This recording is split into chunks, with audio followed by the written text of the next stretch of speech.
Assalamualaikum warahmatullahi wabarakatuh. Terima kasih telah berkunjung ke channel Batak Muslim. Kali ini kita membahas tentang gereja murtadinnya Saifuddin Ibrahim yang gagal total di Indonesia. Kemudian Saifuddin pergi kabur ke luar negeri.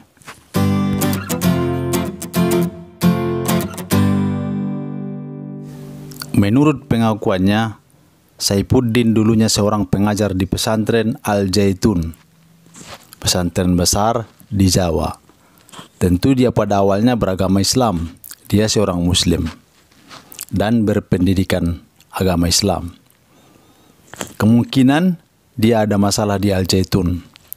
Bisa masalah ekonomi, masalah karir mentok, atau ada kelainan pemahaman Islam. Kabarnya dia juga pernah bergabung dengan NII. Saifuddin murtad keluar dari agama Islam, kemudian menganut agama Kristen. Setelah itu dia dibaptis. Mau cari di mana? Seperti Tuhan Yesus, tidak ada. Setelah dia berada di Kristen, Saifuddin pun melanglang buana.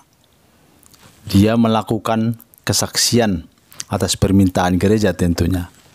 Dia bergerak dari gereja yang satu ke gereja yang lain. Tema yang dia khotbahkan tentang kenapa dia keluar dari agama Islam dan masuk agama Kristen. Biasalah itu. Dia pasti menjelek-jelekkan agama dia yang sebelumnya. Itu tujuannya untuk menguatkan iman Kristen di gereja itu. Di agama Islam juga begitu.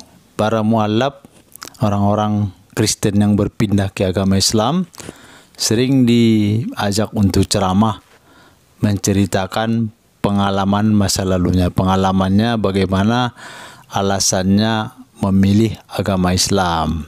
Tentu dia berbicara tentang agama sebelumnya, tetapi jarang yang menyerang kepercayaan agama Kristen sehebat yang dilakukan oleh Saifuddin.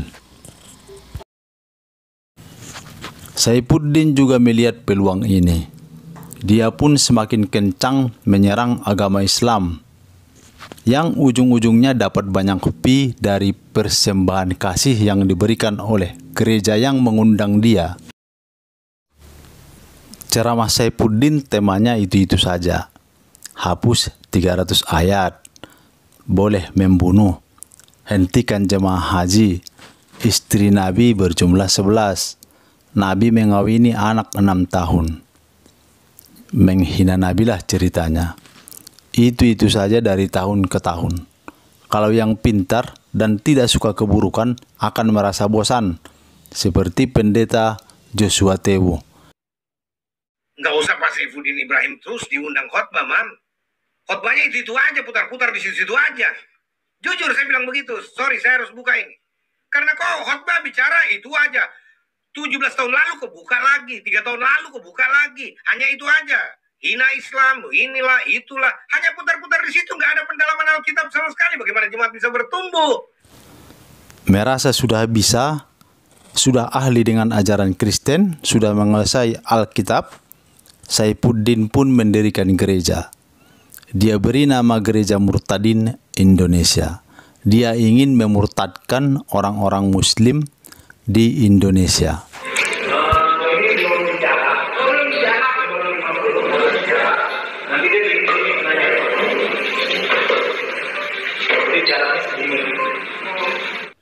Visi dari Gereja Murtadin Indonesia adalah Indonesia bagi Kristus. Misi kita adalah beritakan, menangkan, baptis, muridkan, utus, dan saksikan. Jadi, tujuan dari Gereja Murtadin Indonesia adalah setiap orang yang pindah dari Muslim kepada Kristen. Jadi kenapa kita harus membangun ini gereja? Karena banyak orang-orang yang pindah dari agama lain masuk kepada Kristen selalu mendapat tekanan dan penghinaan, bahkan sampai siksaan fisik. Dengan semangat tinggi, semangat baja, atau bisa juga dikatakan semangat 45. Saifuddin pun membangun rumah untuk penampungan para murtadin. Rencananya dia, di rumah ini para murtadin akan dididik menjadi penginjil-penginjil yang akan disebar ke tengah-tengah perkampungan umat muslim. Ini kami sedang membangun untuk tempat penampungan, pembelajaran, dan pendidikan pelatihan kaum murtadin untuk memenangkan saudara mereka, jiwa mereka. Saifuddin terus memberitakan Injil kemana-mana. Di sebuah perjalanan, dia menginjil sopir taksi yang membawanya pergi. Kemudian ini terekam oleh kamera. Dia menyerang pribadi Nabi Muhammad. Dan ini yang membuatnya masuk ke jeruji besi selama 2 tahun. Keluar dari penjara, dia terus membina gereja murtadin Indonesia. Tetapi ternyata sulit baginya mendapat jemaat baru. Jangankan mendapat jemaat baru, memenangkan orang muslim, anak-anaknya sendiri pun tidak mau murtad mengikutinya. Anak-anaknya tetap beragama Islam. Yang banyak justru para mualaf-mualaf dari agama Kristen pindah ke agama Islam dengan berjamurnya mualaf-mualaf center di berbagai kota. Ini yang membuat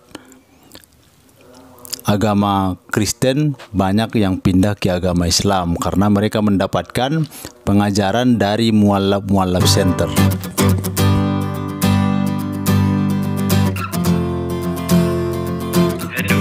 Asyhadu. Asyhadu. Asyhadu. Allah. Allah.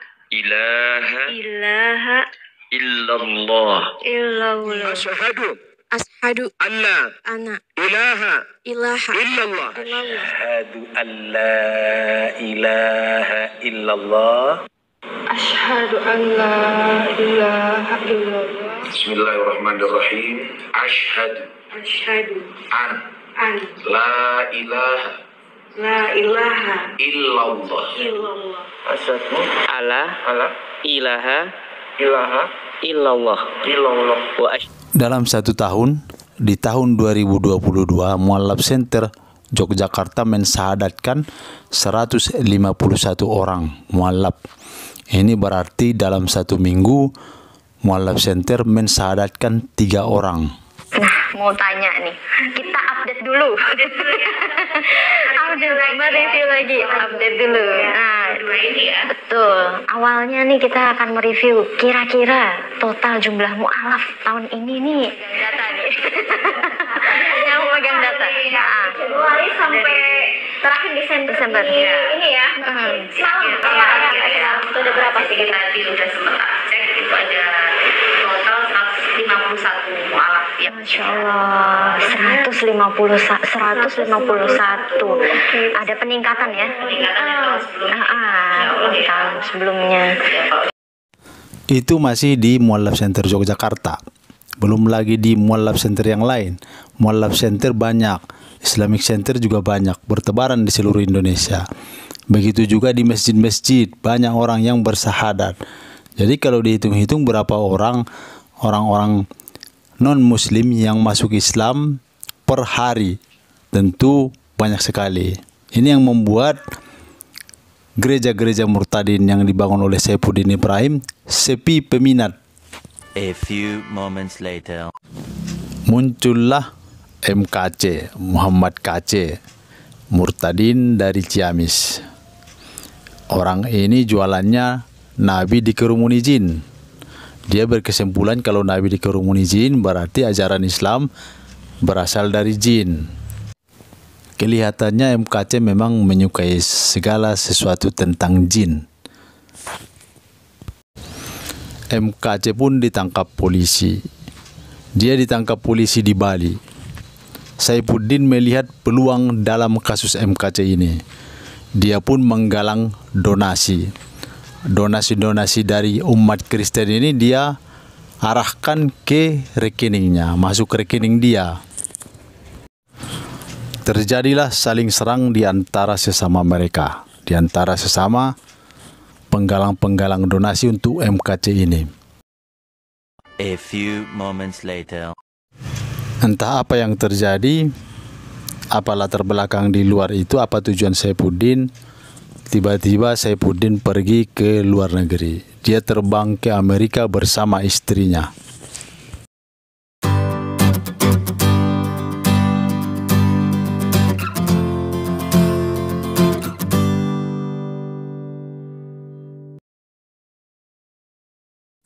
Dari Amerika, Saifuddin menyerang pendeta Joshua Tewu terkait uang donasi yang kata dia dilarikan oleh anak Joshua Tewu.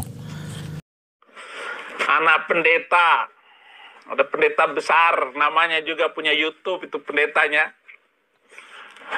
Tapi ya setali 3 uang dengan bapaknya. Dia tinggal di Kalibata City. Nanti saya bongkar itu kejahatan itu. Kalau kamu tidak kembalikan itu uang, hei pendeta busuk.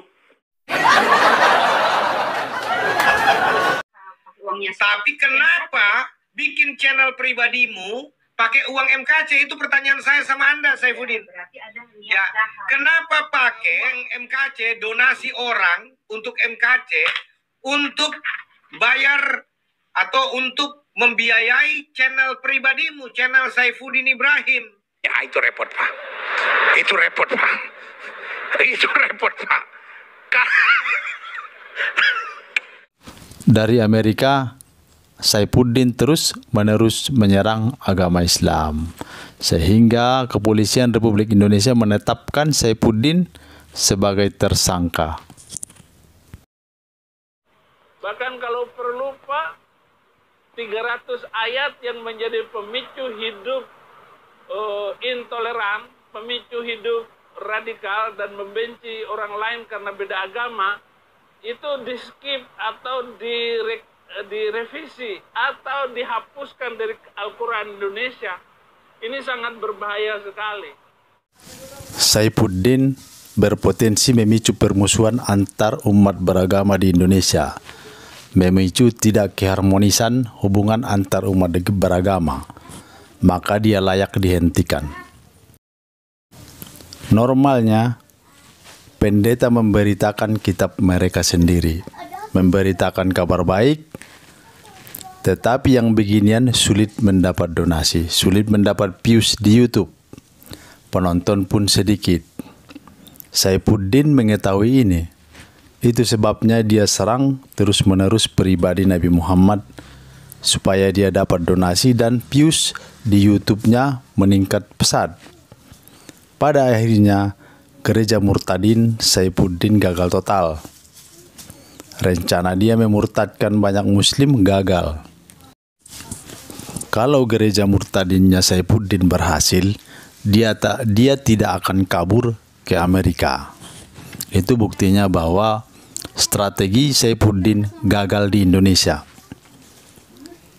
Akhirnya sekarang dia bertahan di Amerika. Kabarnya, kabar terakhir, istrinya pun meninggalkannya. Dia jauh dari anak-anaknya. Dia terlunta-lunta di sana. Seperti di video ini, dia jadi relawan membersihkan sampah. Dan pada suatu ketika dia pun akan ditinggalkan penyokong-penyokong dananya, dana penginjilan dia, dana YouTube dia. Karena metode Saifuddin gagal, tidak berguna bagi kekristenan, tidak berguna untuk memecah belah orang-orang di Indonesia. Terima kasih sahabat-sahabat telah menyaksikan Batak Muslim Channel. Semoga kita tetap dalam iman Islam. Semoga kita tetap dalam lindungan Allah Subhanahu wa Ta'ala. Sekali lagi sahabat-sahabat, yang terpenting adalah sholat. Jangan tinggalkan sholat. Laksanakan sholat dan berbuat kebajikan. Senang berbuat kebajikan, gemar berbuat kebajikan. Karena Islam adalah agama kasih, agama kebajikan.